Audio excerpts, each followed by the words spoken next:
Oh, you just keep on using me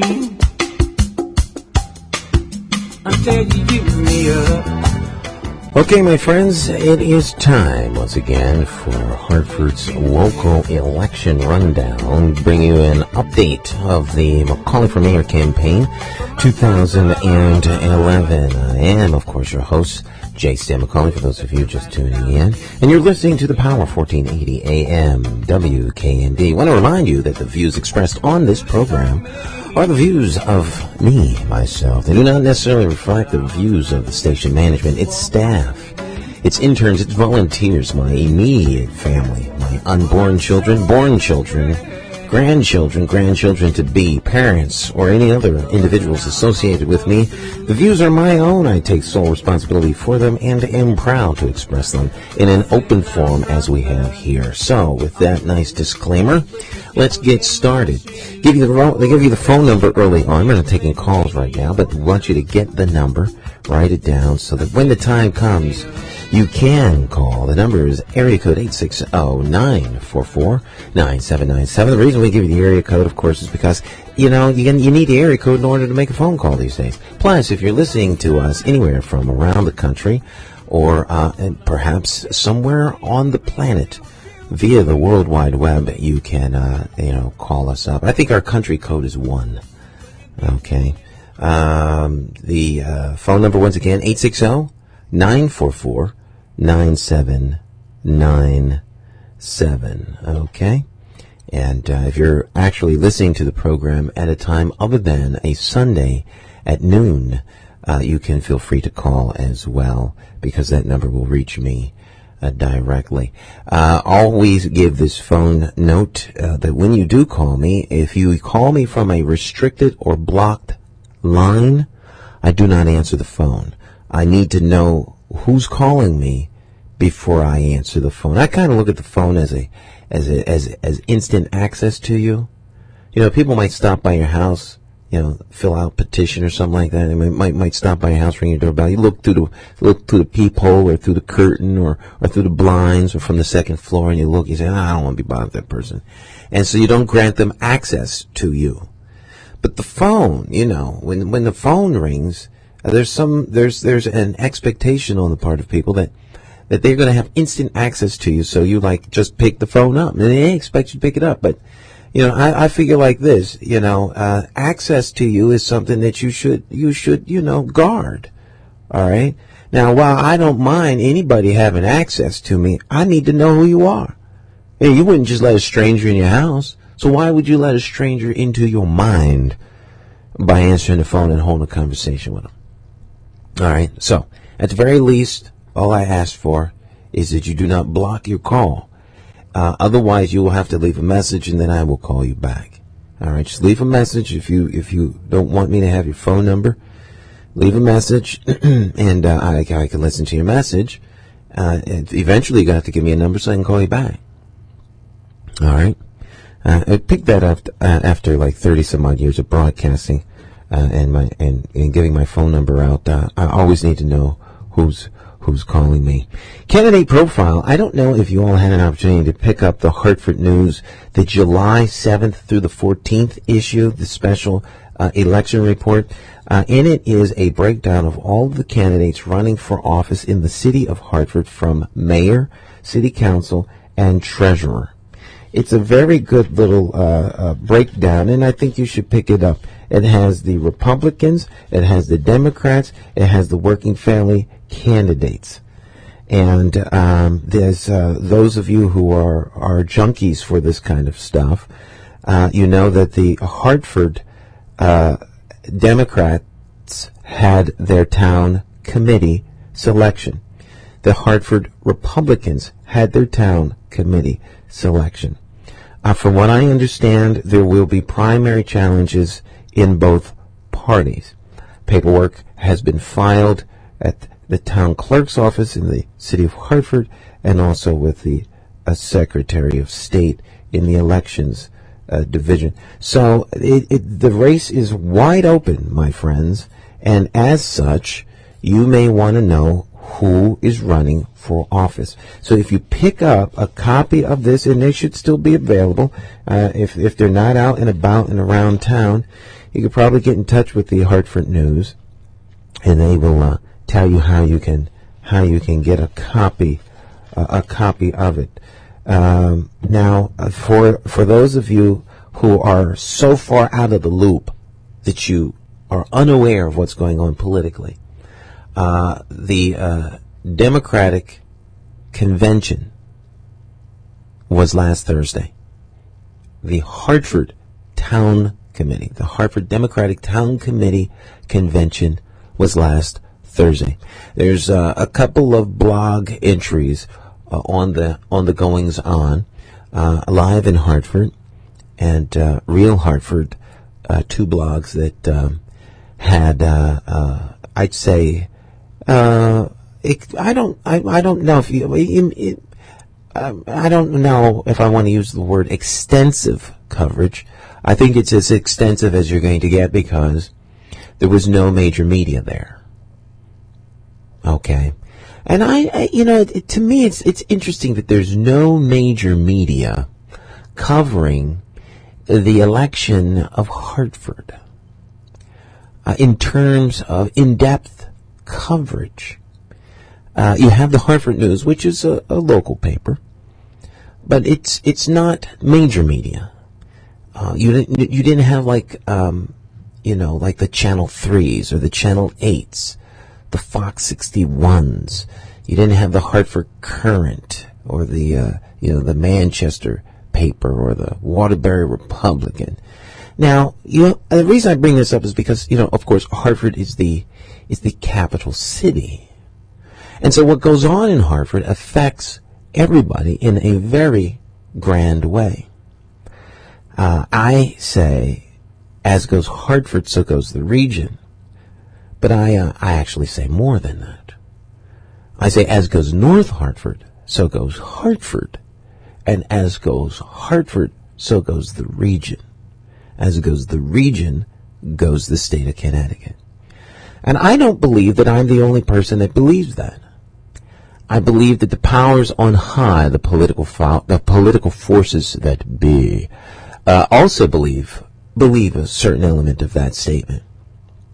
Because it would appear that there are greater forces involved in the selection of candidates for the capital city than the town committee, who in theory represents the people. Now, the town committee, of course, is elected at large in an election, and the people that are members of the Democratic Party come out and elect the people who are going to represent them at the town committee. And the process goes on. And so what we have is the Democratic Town Committee representing regions or blocks of people, neighborhoods or wards. We don't have wards anymore, precincts. There are 23 voting districts in Hartford. So think of every district as having representation on the town committee. And depending upon how many hundreds of people there are registered as Democrats or Republicans, there is a certain number of individuals that you have on the town committee. Now, there are 66 members of the Democratic Town Committee. I think there's only like a handful of Republicans. It might be like 15 or something like that, maybe 20 at the most, I don't know. But the Democrats outnumber the Republicans 18-1 in Hartford. So Hartford is clearly a Democratic town, is a Democratic stronghold. As such, being that it's a Democratic town and the party in power is the Democratic Party, the Democratic Party's head, the titular head of the party, is the governor. And the governor has inserted himself into this election. I think because he's the party head. And this is interesting. because the insertion of the chief elected official of the state into a municipal election such as Hartford's it says a lot of things, and we can extrapolate from the fact that his presence has been made known. We can extrapolate a lot of things, and I'm not quite sure what to take away from it, because I just don't have the inside track. Yeah, I'm kind of like Real Hartford and Live in Hartford blogs. Outsiders looking at a process. And we're going to get to their blogs a little bit later on in the program. But when I say outsider looking at the process, I'm just not inside the loop enough to know what's going on. I don't think a whole lot of people are inside the loop enough to know what's going on. I'd say the only real people inside the loop that know what's going on is the incumbent mayor and the ex-mayoral candidate Sean Wooden and the governor. Now, there's probably some other people that know, because they're part of that power structure, but we don't know who they are. And that's where the problem comes in. You've got lobbyists up on Capitol Hill spending hundreds of thousands of dollars a year to influence policy so that decisions can be made on how to spend your tax dollars. Okay. And for those of you who don't pay tax dollars, who are in the poverty meet the criteria for poverty, and therefore you're not paying money, you're contributing to the system. And people always challenge me on that point. I kind of get taken aback when people say, folks are they're not contributing to the society, they're not contributing to the system in tax dollars. Well, as if they meet the criteria of poverty, they're contributing probably more than you, because they're sustaining a whole industry. And I call it the poverty industrial complex. You've got the prison industrial complex, and you've got the poverty industrial complex. And I'm of the mindset that both ought to be obsolete. It's sort of like psychiatric medicine. All right, if you're under a psychiatrist's care, there's rationale and there's reason for it. My mother was an analyst. She was a child analyst. And so if you follow the track on how you become a child analyst, you have to first become an adult psychiatrist before you can become a child psychiatrist. And you have to become a child psychiatrist before you can become a child analyst. She's board certified in Philadelphia, served on the mayor's commission for psychiatric stuff and all kinds of stuff. And she's board certified in Delaware. And she was a real heavy hitter in the medical circles, in the osteopathic medicine in Philadelphia. Her name is borne on the walls of hospitals in Philadelphia. Okay, my dad was a director of maintenance for a major airline. So I generally don't go into all that, because I'm of the mindset that, family pedigree doesn't mean that you're anything special. You have to cut your own course in life. You can't ride on the name of your mom and dad, because that's your mom and dad. Okay? And so for the most part, they don't, it really doesn't mean anything. If your dad can dig a hole 10 feet, doesn't mean that you can handle a spoon. All right, so, sometimes I find it odd when people talk about, their parents as though what their parents did, they somehow are now qualified for. But I said all that to say this, because I digress and get off subject sometimes. I say that to say this, that I'm not throwing a dig at psychiatrists, because I was raised by one. And so, but if you're under psychiatric care and you need a psychiatrist to help you make it through the day and the week, the expectation is that at some point you don't need a psychiatrist anymore. It's like rehabilitation when you are in an accident. At some point you hope to get rid of the therapist who's helping to rehabilitate you so that you can walk again or use your arms. All right, you don't expect to be going to the psychiatrist forever, and would it be a crime if the psychiatrist never ever intended for you to get well?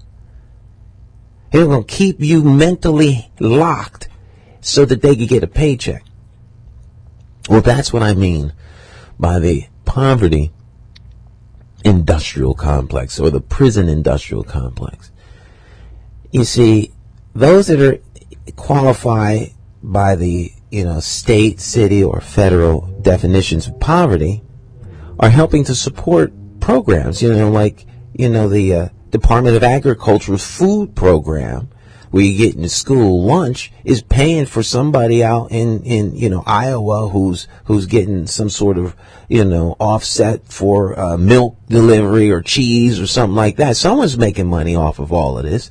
And so you have the poverty management business, whether it's managing people who need to be given a certain grade level in their reading, and you have study on this and study on that and a study on this and a study on that, and you build up a crisis that only the money of government can handle.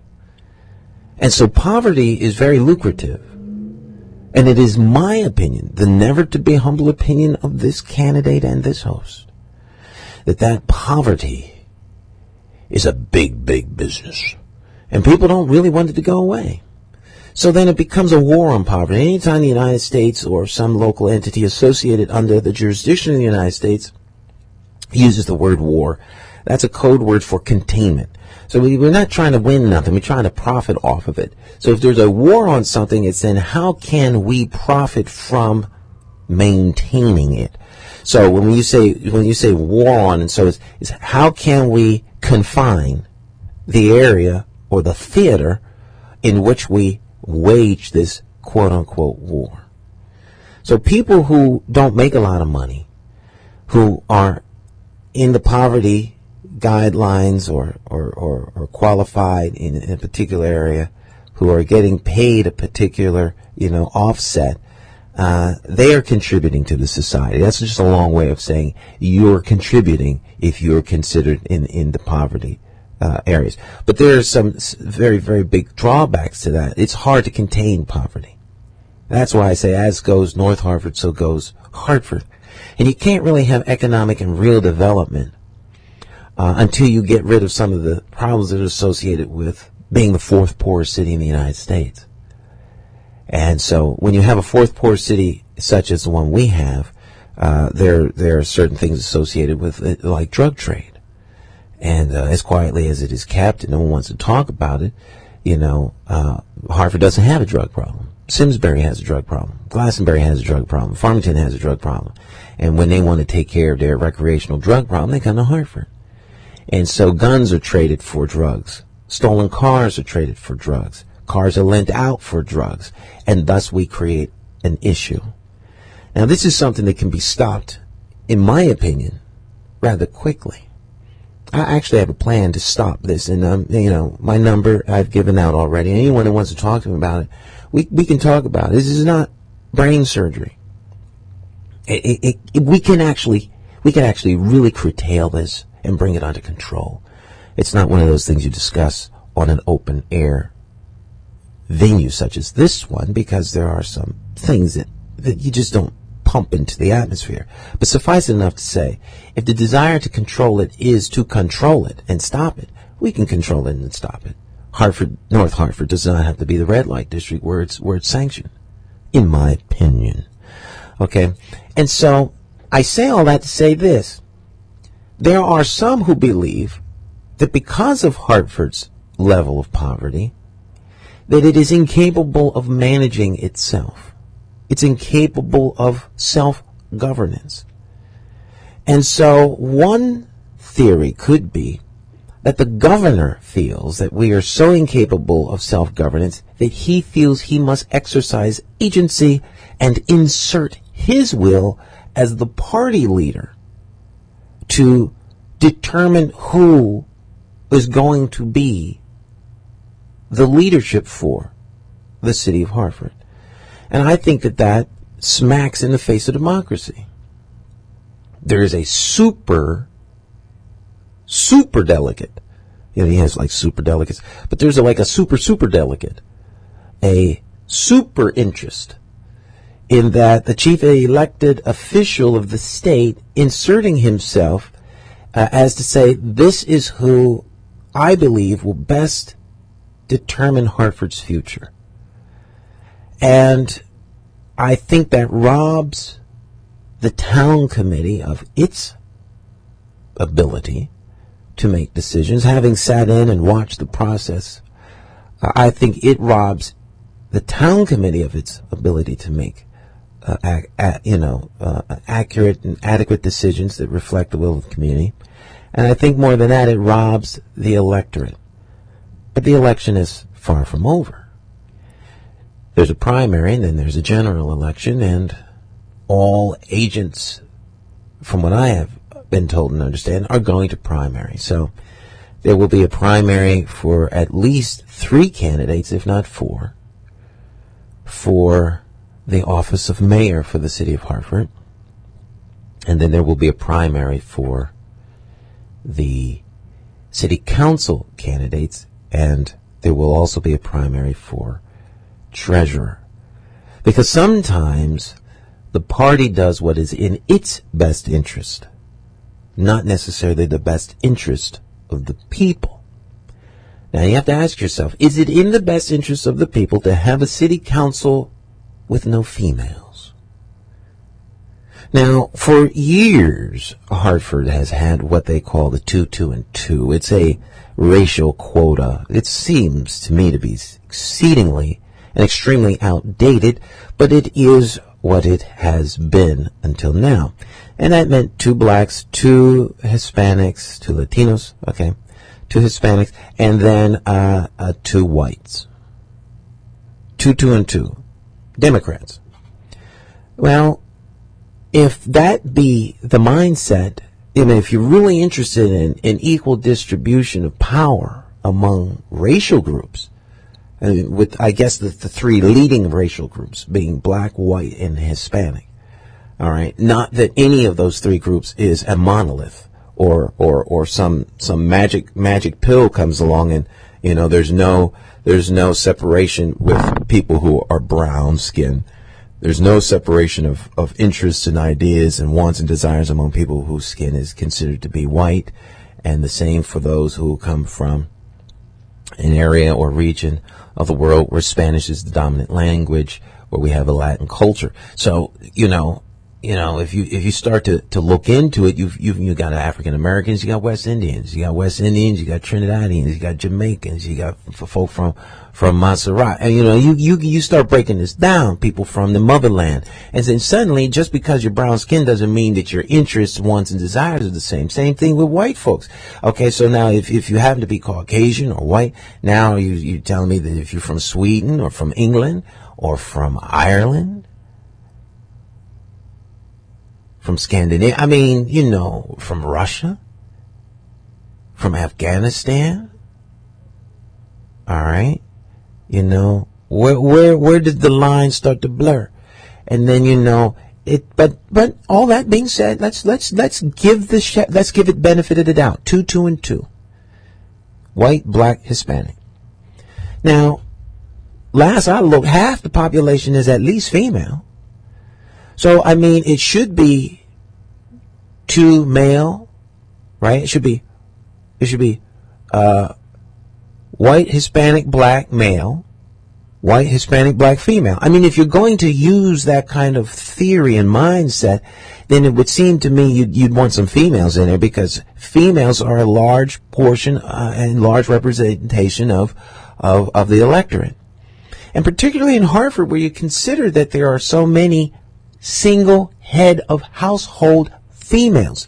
In the 4th poorest city in the United States, you have single family, right? Single head of household families that are predominantly female.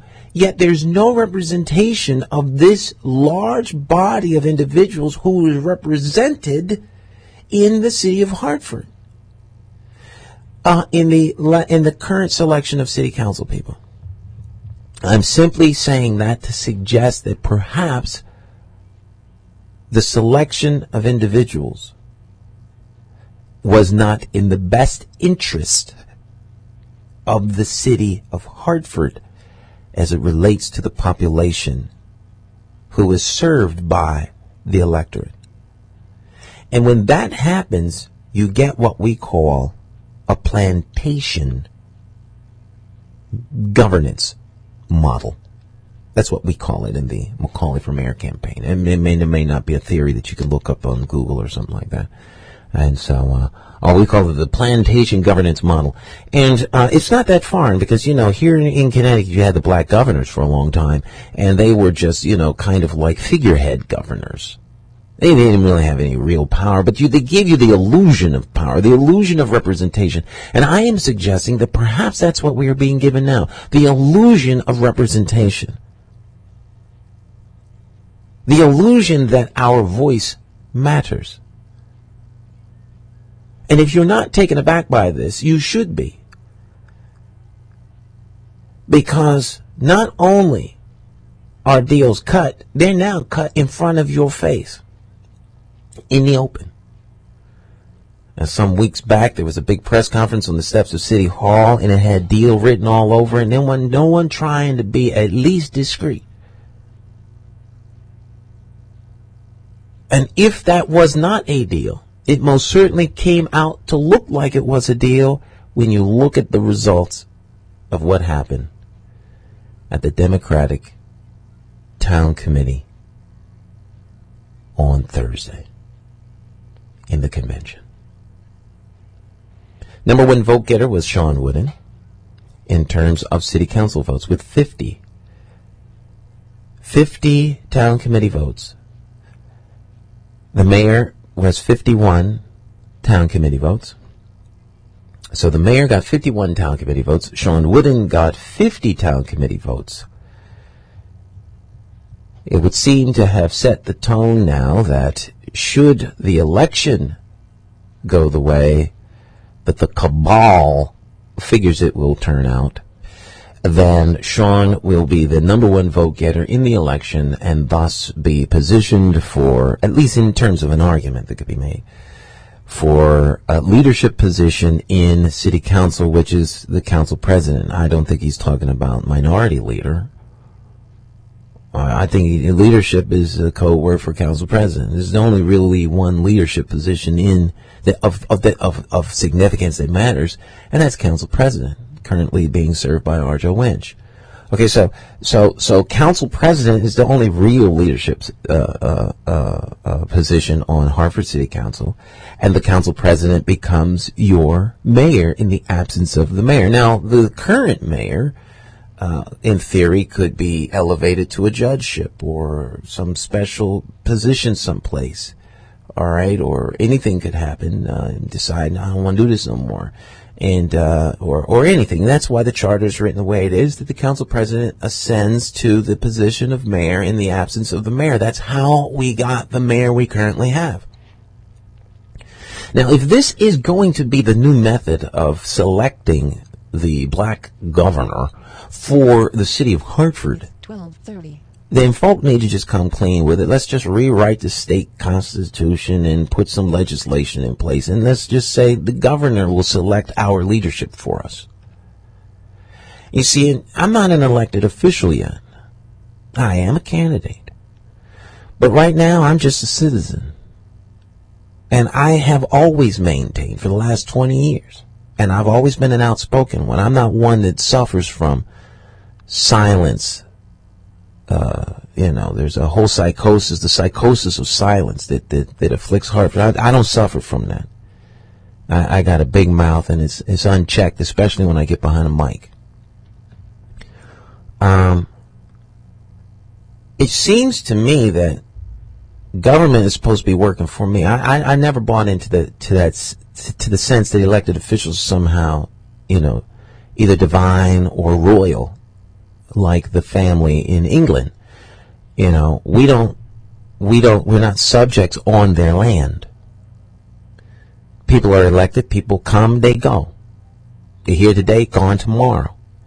And so elected officials work for us, therefore they are accountable to us. Therefore, when their actions affect us in an ill manner, it is our responsibility and our requirement to speak out on that subject. Failure to do so sanctions the action as though that action is correct. My ultimate question to everybody that is running for office somewhere somehow is what did you know, when did you know it, and what did you do about it as it related to the corruption scandal that took Hartford to where it is currently today? All right, because I was one of the very first to speak out on that. I was the first calling for resignations and things like that, while others were silent.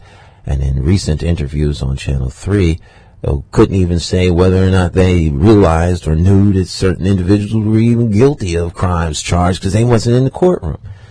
But that's absurd. So are we suggesting now that this is how government is going to be levied upon the city of Hartford?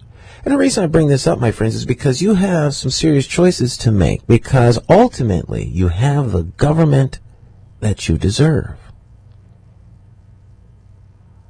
Now let's put all this together as we talk about silence as a political tool.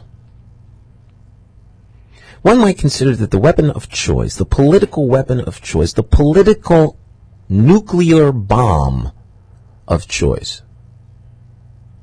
weapons that could be brought into the theater of operation as we war for power in Hartford. Okay, so as we set up the theater where we are going to contend and contain, where we have I'm getting excited and hitting the mic here, where we have that's one nice thing about radio. You can talk with your hands, no one can see your hands flailing all over the place. All right, so it's difficult on television because I have to control my hands. All right, but nonetheless, if we're going to have a real contest, a real battle for power, and a distribution of resources that are going to help the people of Hartford, how do you do that without the people of Hartford, who are the fourth poorest city in the United States, rising up and installing a government that you can't control? How do you do that? Well, I say you use the weapon of silence. Okay. Now, obviously, my friends, this has been going on a lot longer than me running for office. So it ain't like the weapon of silence is being used to keep Stan out of office. We're not that self-centered. All right. We're not that self-centered. And the position is not one of grandeur or one that I need to help define myself. I have no lack of self-esteem, and I have other means by which I can survive and do stuff. I do what I do because I love the people of Hartford genuinely, and this is about them. Truly. And I see Hartford as a fixable city that just needs a good shot at being able to put the people of Hartford first. And if you can do that, you can turn this city around. And that is not some divine revelation that falls only upon me. It is obvious. It's obvious to anybody who comes to Hartford for the first time and looks around after spending any amount of, after 6 months here just looking around and trying to help. This becomes, it's axiomatic. It's self-evident. And I say all that to say that, if I know it, I'm not the only one that knows it. I would contend that the people in power know it. Which is why you're given the illusion of governance by gatekeepers who have no intention of doing anything for you other than keeping you where you are.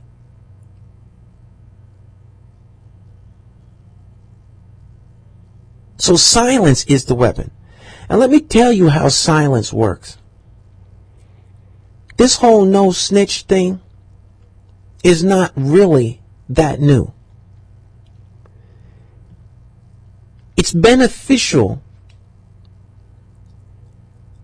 in the sale of paper and advertising on television to talk about snitching and all this other stuff because it helps to sell the drama. It helps to give the broader audiences that look at these things a sense of superiority because they're not like that. They would say something while you won't. But what's lost is true understanding of the fact that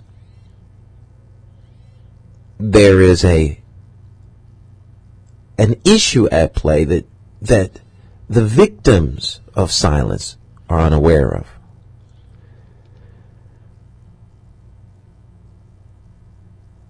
Silence is used to keep you from having any power. You see, if you don't ask for something, you won't get it. If you don't talk about what's wrong, you can't solve it. If people are afraid to speak up, then they will keep silent. So if you're mistreated at work and you don't say anything, then the mistreatment continues. If you're abused at home and you don't say anything, then the abuse continues. If you see something wrong on your government job and you speak out, then you will be sanctioned. If you get involved in the political process and become an agitant and speak out, then you will be immediately sanctioned so that others know to keep their mouth shut. And that's how silence is deployed and used. So no one says anything. No one wants to have the honest, hard debates that are necessary for good governance. We see this when it comes to forums in elections that are contested. We don't have debates in Hartford. We have forums. And people are told to be kind and don't say anything that would be perceived as X, Y, and Z. So silence is a very, very powerful weapon. It's a powerful political tool to keep you from saying anything. So if you live on a street where the trees have fallen on your street and the remains of the trees are grabbed up and put on an abandoned piece of property next door to you, and you don't say anything, because if you say something, well, they might fine you or do something like that. And so where retribution becomes the counterattack for your speech, people learn to keep their mouths shut. They might cut you off the program if you complain that your Section 8 landlord isn't doing stuff right. And since you can't say anything, why should you care? You see how all this stuff works? And then it becomes a psychosis. It really gets to be really ugly, and it's not beneficial in the long term. So now we have town committee people who are afraid to speak up and say what they would really like to do because they have to walk in lockstep. And if you think that this council that was picked because that's what they felt was best for the city of Hartford, then you are beginning to understand how powerful all of this stuff really is. Politics of the highest order, and that's all it was, happened on Thursday. You log on to Real Hartford or Live in Hartford, and you can read their take on it as people from the outside looking in. And these are very educated individuals who have these blogs. And though there are some who might criticize them, what folks really need to understand is when people from outside of Hartford analyze and look at Hartford, what's going on, what you see in those two blogs is how folk look at the city. And until that changes, Hartford's economic future as a viable self-governed entity is going to be severely difficult. And if Hartford does not grow spine and a backbone soon, then it will be forever defined as a city where the people won't speak up on that which is going on that is wrong. And that kind of atmosphere breeds corruption. It breeds an inability for transparency. And once you get there, it becomes little wonder that the governor of the state doesn't sit in and decide If I don't do something, nothing is going to happen. It is a telltale sign when the governor of the state starts to select your leaders that not only he but many others believe that the city is incapable of self-governance. I don't believe that. But the test of that will be in this upcoming election. Food for thought, 41-minute commentary. We'll come back with your calls after this. 944-9797. My name is J. Stan McCauley, and you're listening to Conversations with J. Stan McCauley. A week in review, my political views. Stick and stay. We will be right back. Today in America, 1 out of every 6 children lives below the poverty line, struggling every day just to hang on. Will you help? Go to povertyusa.org and get involved. All right, welcome back. 860-944-9797. If you'd like to call in, if you have a comment on something I said, definitely get on the phone, give me a call, and we'll talk about it. Maybe you totally disagree with me. Well, that's where good conversation debate comes in. All right, maybe you disagree. I love to talk to people who disagree because, you know, there's a strong chance I might be wrong, and I want to know when I'm wrong. I'm not one of those people that think that being wrong is cool. I don't like being wrong, and if I'm wrong, I won't know unless you tell me. Thanks for your call, caller. How are you doing? I'm doing all right, Stan. I would say this past week is something to be concerned about, if not worried about. I don't know if you actually fall or feel that same particular way. If this is a pattern that's going to be continuing in hard-fit politics for every particular election, that doesn't seem like, to me, it's a very good sign. I would hope that every city across the United States doesn't operate this way, where the so-called machine or certain governors can actually select who will be representing them in the city administration level, particularly a council or a mayor. I always try to ask the question, though, and maybe I don't know if you have a Plan B approach, and maybe a Plan B approach is not designed when you're running for mayor or city council. If you don't actually get the position that you are applying for, do you have a Plan B alternative that could be useful in this type of election process? Now, when you say Plan B, I don't understand specifically what you mean. You mean for the city, for me, for what? What Plan B in terms of what? Well, it can actually be both. I mean, if you can do something for you that could still be beneficial for you and the city, that's one alternative. If you have a Plan B approach just for the city, you're running for mayor because you want to make a tremendous difference in the city. And it will also help you as well. You will have a lot of influence. You will be in a position to take care of yourself better financially because the mayor does get paid. It's not a free position. So you actually get help on both sides of the spectrum. The same scenario goes for the people that's running for council. They get paid too. This is not a free job that you elect people to do. Well, I wouldn't say you're paid. I'd say you're compensated. The mayor's job is a 24-hour-a-day, 7-day-a-week job. It doesn't end, and I say that with the current mayor that is there, kudos go out to him for the stepping up to the plate and all that other kind of stuff. However, to whom much is given, much is required. Whether you're drafted or whether you volunteered, make no difference. It is what it is, and that is the job. So you're compensated. Same for city council. You're compensated more than you are paid. It is a tremendous sacrifice that you make.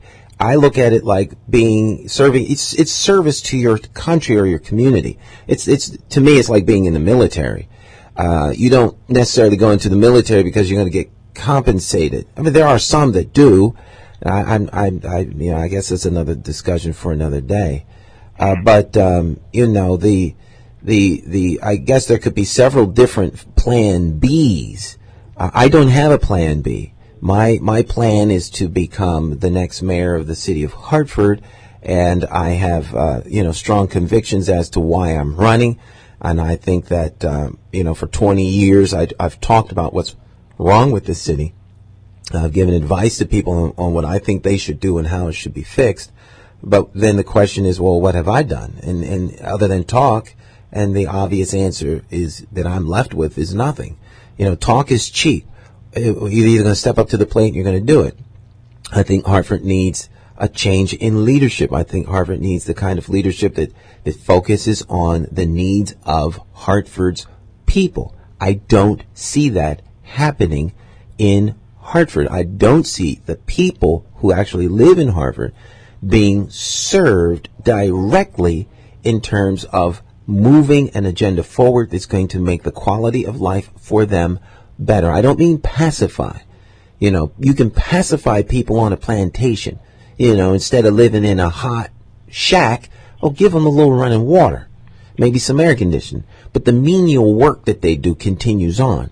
And so I don't mean pacify. I don't mean appease. I mean make the quality of life different, like it happens in other towns. I believe this is my opinion from my assessment, that by and large and in general, the taxpayers in Hartford are contributing to a system that uses their tax dollars for things in addition to serving them.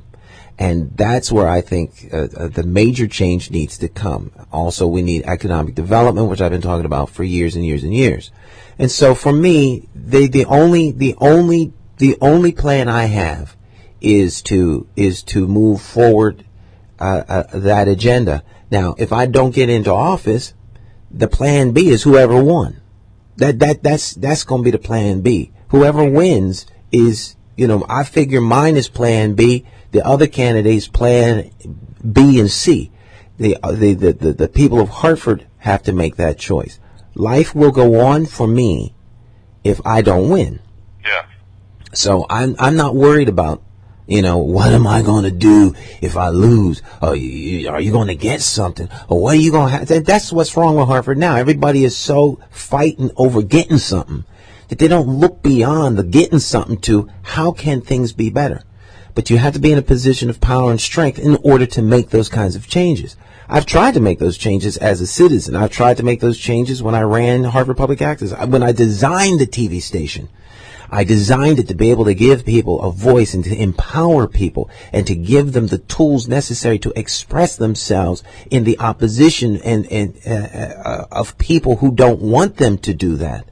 And after I ran in 2007, I was immediately sanctioned for the audacity of running and was terminated from my job after 20 years of perfect attendance, after raising the money to build the station, after designing the station. And the station is, in my never to be humble opinion, in total chaos and mismanagement and misdirection. That is my opinion. That is my assessment. And I will openly debate anybody that disagrees with me. Okay, so there is no real what is best for Hartford. It's what's best for the powers to be to maintain their power. And that is not good for the people and the citizens of Hartford. That's what I want to change. And that's why I'm steadfast moving forward with this. If I don't win, then Hartford has made its decision that the status quo is fine.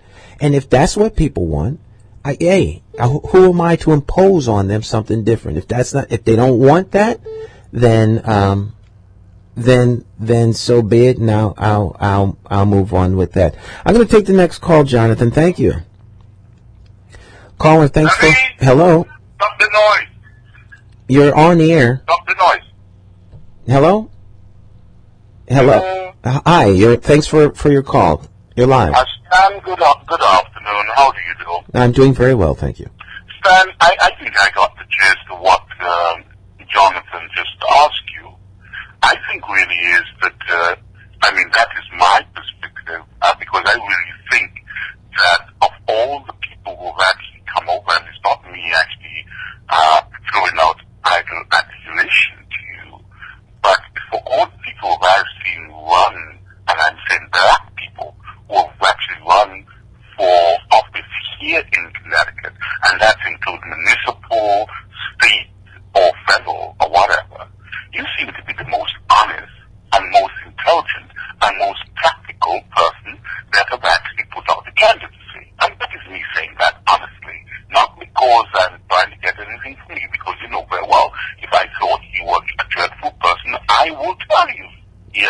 Oh, most Now, certainly. the situation is that I think basically is that since these people, and it is quite obvious that they have got, for me anyway, that they have got the leadership locked down. They have actually cut their deals. They have actually compromised. They have sold out our community as usual. Then I would basically suggest that you should also run for council. And I don't think that anything stops you from actually running for both the mayor position and for the council. Because I think that someone like you needed to be on council. Because again, if you look at the council, it's in an absolute shoddy mess. I can't actually point to one person there and basically say they represent the black community or represent the people who elected them to be there, to be honest with you. I mean, some years ago, I think it was Amy Saylor, organized, she used to work for the library, I think you may remember, and she organized a black book fair, an annual black book fair here in Hartford, which was really taking off, which was encouraging people to get involved in literature and collecting support. And of course, the white people under the library did not like her, so they attacked her. And not one of those black people on the council at the time came to her defense, and eventually they fired her, and the whole thing closed down. Now that's another landmark in Hartford that was destroyed because of black complacency. And we need people like you to be there to say, oh, no. This is going to benefit not just the black community, but the whole of Hartford and everyone within Connecticut. And it's an embryo of something that will start business and encourage people to read and get involved in literature and so forth. That is totally killed. And, it's all deja vu. Because these black folks, and I wouldn't say what Jonathan just said to you came over well, because he assumed that people should actually get involved in politics for money. Once you actually get in politics because you are a pimp or a political whore, then that's exactly what will happen to you. You will be used, abused, and thrown aside, like so many of them have done before, and you've seen the casualty list. So really is that I really think that, and I would urge you, and I wish you would, to also run for council as well, because we want you, and we want people like you with your commitment to be on council and to be within the political arena. And I think that is where Jonathan was going, and I totally agree with him. Okay? Okay, well, thank you very much. Okay. Well, that's an interesting concept, and given that explanation, I can see for the first time the desire of many for me to run for council. I believe, though, that my demeanor, my temperament, my who I am as a person, I'm not cut out for the kind of debate that goes on council. If I was drafted, if there was a write-in campaign and I won like that, I would serve. I would serve, and I would give it my 101% to serve the community. I would serve, but I wouldn't voluntarily run for the position because I'm not a legislator. I'm not a policy maker. I can make policy, but I don't like the debate and the back and forth and the seemingly snail's pace, which is required as policy gets developed and moves forward. I'm an executive. If this is the policy, I could tell you why I like it, why I don't like it, but at the end of the day, that's the policy. Let's make it work. Let's make it work efficiently. Let's make it work under budget, and let's hold people accountable whose job it is to make that happen. And so, I don't know. That's always an interesting thing when people bring that up. Conversation with Jason McCauley. You're on the air. Yes, Stan, I just want to do a follow-up. Obviously, Dr. Osterguy called, and he definitely gave his reasons why you should run for city council. I'm just trying to say, Stan, I think in the city of Hartford, there's too much at stake to take any chances. And I think for the residents, actually myself included, that live in the city, we can't allow myself to put all of my eggs in one basket. This is a major political election this up and coming November. It's going to play a tremendous role for the next 4 years in city government. We can go back as far as 1981 when many people were enthusiastic about Thurman L. Miller running for mayor, although at that time it was only more of a figurehead position. He didn't have the type of power and authority that this mayor would have, but it still gave people a lot of inspiration and hopes to get involved in the political systems. And 30 years later, I would say, giving an honest assessment of Hartford, we're not really that much better off now than we were in 1981.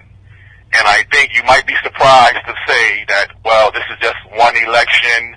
We have time to work on things. We can get things figured out. No, I think we're losing time. I think we're losing ground. And I think we have to make sure that we don't allow to have all of our eggs in one basket. And I also think, Stan, there has to be more things that the residents believe that they can do just beyond politics. There's certainly economic things we have to do a lot differently. One quick example, this past week, during the middle of the day, I saw for the first time cricket playing. Usually cricket would be playing on the weekend or during the evening. Now, if you're playing cricket during the day, that's, I don't know if it was an economic reason. I don't even know all of the reasons behind it. So I don't want to really give a thorough answer. But I know Hartford has a high number of unemployment and underemployment. And if you have cricket tournaments going on during the day, people can sell certain, beers and drinks and soft drinks. That's a way to actually create some form of economic development. Well, here's an economic development that I've talked to the Cricket Hall of Fame about this and said it to at the time that I made my presentation to the Cricket Hall of Fame. I mean, the Cricket Hall of Fame, the worldwide Cricket Hall of Fame is here in Hartford. It's an absolute tragedy, and it's an affront that it isn't all that it could be. You think that cricket is an international sport, and we could be having cricket tournaments here that would draw people from all around the world. When I talk about economic development, that's the kind of economic development I'm talking about. Using the seeds and the embryos that are already here. All we need to do is take them off of life support and let them come to fruition in full life. The only way to make those things happen is for me to be mayor, because it is a different agenda than that of the power elite that is currently here in place. And the ideas that many people have who have fallen victim to the weapon of silence just are not going to come forth, because it's not part of the grand plan to gentrify Hartford by bringing a new group of people in as opposed to empowering the people that are here. It's a different philosophy and a different approach to solving the problems that are facing us. And so I believe, as you said, unfortunately I'm going to have to let you go because I'm out of time. But I do believe that, as Jonathan said, that this is a critical election. And you all out there are going to have to make some tough decisions in the upcoming weeks. My suggestion to you would be to check out our website, McCauleyforMayor.com. McCauleyforMayor.com. There's over 40 hours of content there, from the city charter to the Constitution of the United States to the Bill of Rights. Everything that you could imagine and want to know about this campaign and how it affects you and the city of Hartford is there. You've just got to go there and read it. If you don't have a computer, go to the library or call me at 944-9797. We will sit down over coffee and I can explain everything to you in a half hour. And then you will be equipped and empowered to make the right decision. It's time out for decision making based upon what's in it for me. If you were being led from the oppression of a plantation and the woman's name was Harriet Tubman, would you call up the authorities and tell them where she is? Or would you get as many people to go with you as you can? Food for thought, my friends. God bless you, the greatest city on earth, Hartford, Connecticut, and the United States. We'll see you next week.